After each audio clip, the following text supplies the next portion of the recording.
Hey there guys, Next Strike here, back again for another video, and today I'm going to be talking about the weekly web show called DC All Access. So if you guys are subscribed to the DC channel on YouTube, you will know that they do a weekly thing called DC All Access, and basically this show has a lot of mini segments that say things such as mini interviews and exclusives and stuff about comic books and stuff from museums like the Batmobile, for example, and it just goes on.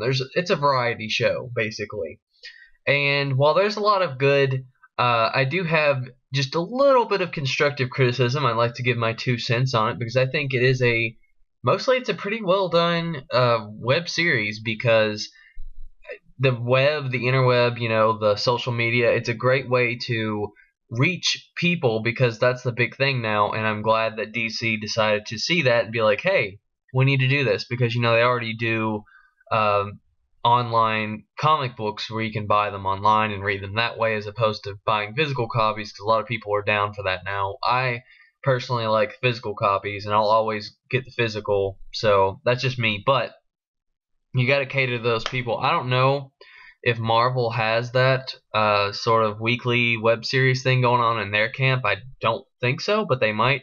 Well, if they don't, they need to get on that because it's a great way to reach people, and news leaks and people are going to talk about it and people are going to watch it on YouTube, so why not do it from DC? Why not just make revenue off releasing your own information? It only makes sense. So I'm going to be talking about basically what I think needs to be improved, and the main thing that needs to be improved, in my opinion, is the quote-unquote comedic segments that they throw in between things like, there might be an interview and then there might be a trailer or something, and then in between that they'll throw in where the two hosts, Tiffany and Blair, will just do some random thing, and it's supposed to be like, tongue-in-cheek humor, sort of childish, but it's not really funny, and it kind of is just a time filter. I mean, like it really doesn't add anything to it. It's just kind of random, kind of just wasting time. So personally, I think that they need to cut that out. Now, if this were for kids, I would understand why they throw that in there,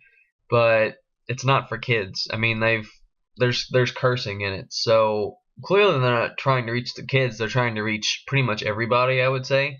So if you're trying to reach a majority of people, and a majority of comic readers are adults, or at least older people, teenagers, or perhaps, middle-aged people, whatever, and no one wants to see that. So I just, nothing against the host or anything, just don't throw those in there and just give us more of what we want to make the interviews a little bit longer, or I don't know, just something like that. And I actually posted this criticism on their most recent DC All Access where they were talking about a cold heart, and I said, I'll throw the comment up there, and then actually Tiffany replied, and that was kind of interesting. I didn't expect that, but it's cool regardless. So yeah, anyway, aside from that, I think what else we could really want from DC All Access, I think we should get longer interviews, or perhaps if they can't throw in longer interviews, they should throw just a long, maybe 10-15 minute interview as a separate video somewhere else, like throughout the week or something on their channel, because me personally, I have some really favorited artists or writers or whatever, and I love to hear about what they're doing, what their stories, and you can go on YouTube and type in, like, my favorite comic book writer, Scott Snyder. So if I were to type in Scott Snyder interview, I could find tons of them, but there's none of them from DC. So it's a market that you guys need to adhere to. You guys need to see, like, oh, people like this, which they do on the show. It's just not for very long. I think they need to stretch that out. For example, when they announced that Jeff Johns would be doing Superman, they didn't really spend much time really talking about what they do. They're just like, oh, I'm writing Superman and here's the artist. That's really all it was, which is cool because Jeff Johns is a great writer. It's just we need to know more. And there'll probably be written interviews, which I like to read the written interviews as well. But I just think a camera approach would be nice every once in a while, because a lot of people like that sort of instant gratification. A lot of people like to listen to interviews like myself. And another example would be when they did the cold heart, and they were talking about that.